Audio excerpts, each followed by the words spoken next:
United States Congress. Hey! For coming out here today. Let's start by thanking Jake and Barry for pulling us together today. Let's give them a big round of applause. Jake is our Suffolk County coordinator. Barry is our Suffolk County coordinator. We're doing it together. He's actually going to school in Philadelphia. He goes all the way down to Philadelphia, and he comes back, and he works here for which days and which days? Thursday, Friday, Saturday, Sunday, Monday. Thursday, Friday, Saturday, Sunday, Monday. Then he goes back down to school, and then he comes back up again. So he would work for us in the primary. He did a great job. I didn't want him to miss school. I didn't want him to stop going to school. So he figured out how to do the schedule so he could still work on his job and still be here full time on those days. And I think that's a great commitment. Let's give him a big round of applause. Yeah! And Barry Stevens said, I want to help too, and she's going to fill in for the days that Jake is not here, and she's a fantastic volunteer, did a great function for me in Northport already in the downtown, and I'm very grateful, and she's so enthusiastic, and she's so smart, and she's got the nicest dress of anybody in the room. Barry, round of applause. And where's Henry? And Henry Muir, I want to thank, because I just love this guy. He tells great stories, but don't start talking, because I got to make a speech for him. He's got great stories to tell, and he brought, someone told me he brought lox and bagels and pepperoni. So you're going to get your mind right. Let's give him a big thank you. I want to thank all the people who brought things here, and I want to thank all the people that have been volunteering. It means so much to me. It's so important, and we really need to really go for it now, from now to Election Day. Now is the real push. We have to really work hard to get people out to vote. We've got to try and push people to show up, not only for me, but for all the Democrats that are running for office. This is a very important year. As a matter of fact, I want to ask my campaign staff, I want to make sure that we put up on these walls, he's not going to want to spare this many signs that I put. I don't want to put all these signs, we've got to get them out the street. But we want to put up signs for Jimmy Gordon, because he's going to be the next state senator. I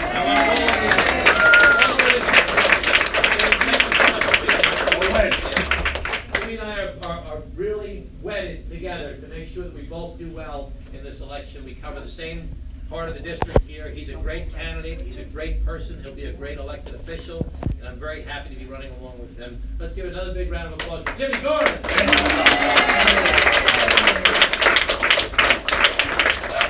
And I want to thank some more folks here as well. I have to thank Ken Osborne, who showed up. I had a town hall meeting. Where was that? Was it Dixon? Yeah, it was in, So when I was running the primary, okay, we do these town halls, and at some of the town halls we had 150 people. At one town hall we had 6 people there. And one of the 6 was Ken Osborne, and he turned out to be one of the best possible volunteers I could have had in my campaign. Let's thank Ken Osborne.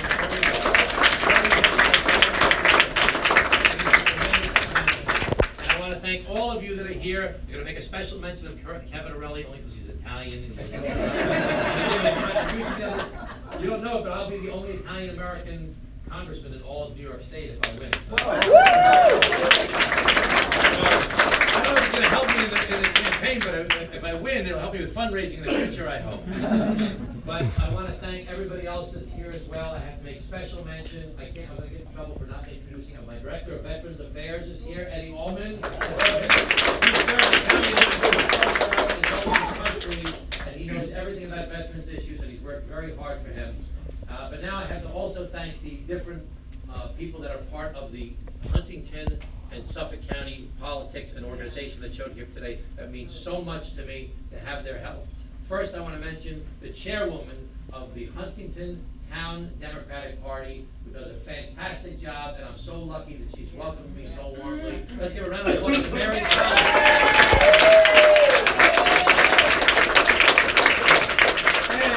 I went to a party the other night that the Huntington Democrats did, and it was emceed by someone very, very much a leader in Suffolk County in Democratic politics who does a fantastic job. And let's give a big round of applause to Steve Rossetti. And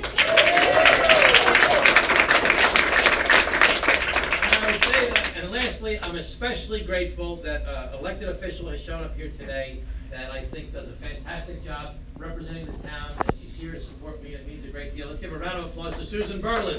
Yeah.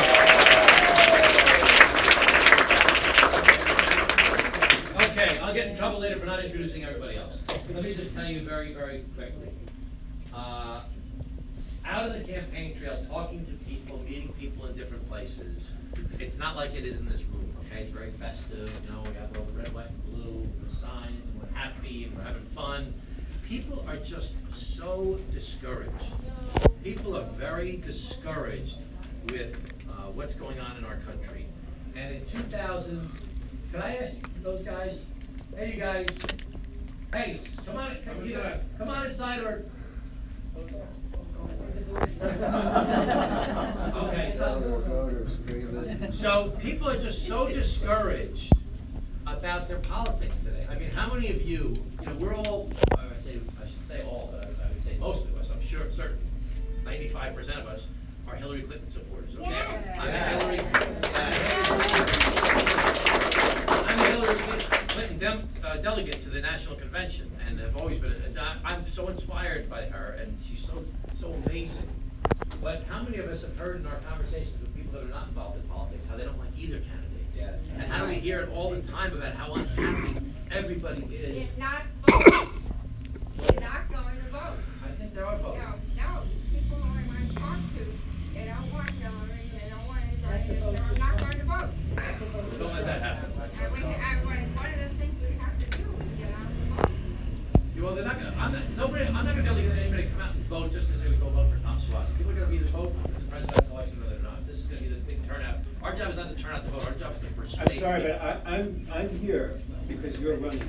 I lived in Nassau County when you were the executive, and I have not voted in an election since I was in high school. You have brought me here.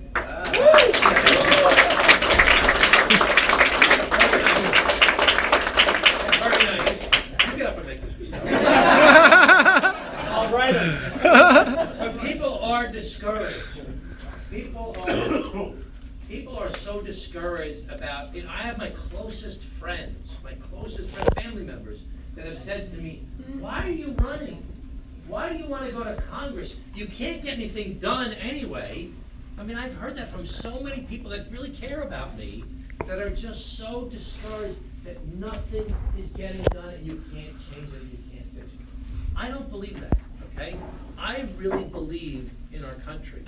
And I really believe in politics. As awful as people think politics is, I think politics can be a noble profession where you can get people to work together from different interest groups and different backgrounds to try and make change to actually serve people. If you can find people of goodwill, I don't care what side of the aisle they're on, if you can find people of goodwill and you can work together, you can actually get things done to serve people and make the world a better place to live. I really believe that.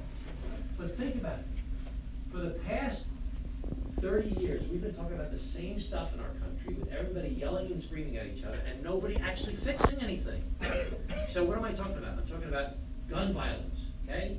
President Reagan was shot by Brady was shot. Remember the Brady bill was passed for that? And Carolyn McCarthy's husband was assassinated on the Long Island Railroad. Okay, that was in 1993. Okay, Reagan was back in the 80s. Okay, but still, it's the same. The sales of guns, assault weapons, went up by millions of dollars after the shootings in Orlando. So people are just yelling at each other. Immigration, okay? This goes back to the people from El Salvador, leaving El Salvador when they had the civil wars and the poverty, and people fleeing to come to Long Island and other places in America. That was back in the 80s, okay? How about climate change? Al Gore was talking about the problems with climate change in 1988 presidential election. 1988. I got an award from Al Gore as a national model for cleaning up polluted sites back in I always forget this, I don't know if it's 96 or 98. Huh? Let's go. So it was a model for cleaning up little Glen Cove, like Chicago, Pittsburgh. Glen Cove, it was a great honor at the time that we won because we were considered a national model. But he was talking about climate change back then. And we're still just, yelling at each other. It's crazy. And then immigration, healthcare reform. Okay, Harry Truman. I was just reading about Harry Truman recently. And of course, he was fighting for healthcare reform and universal healthcare in the 50s. Richard Nixon passed the most liberal healthcare reform in America, wanted to pass the most liberal healthcare reform in America in the 70s.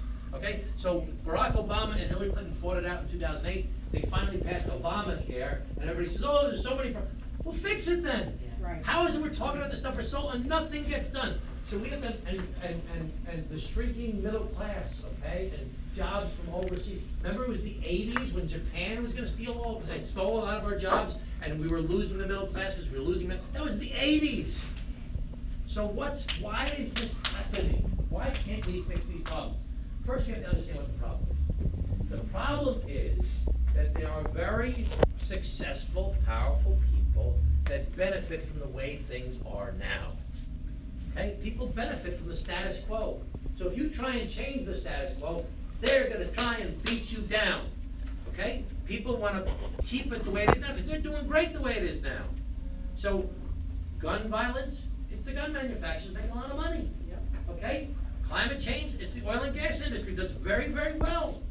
Healthcare reform, pharmaceutical companies, health insurance companies, they want to keep it the way it is now. Immigration reform, these big factory farms, people work off the books, they don't have to pay them health insurance, they don't have to pay their social security. So we have to recognize, and the world has changed. Everybody's saying, Trump wants to blame the Latinos and the Muslims, and I gotta correct some of my Democratic friends because they want to blame just the millionaires. It's not that simple. The world has changed dramatically because of globalization. Okay, you can do anything, anywhere in the world right now.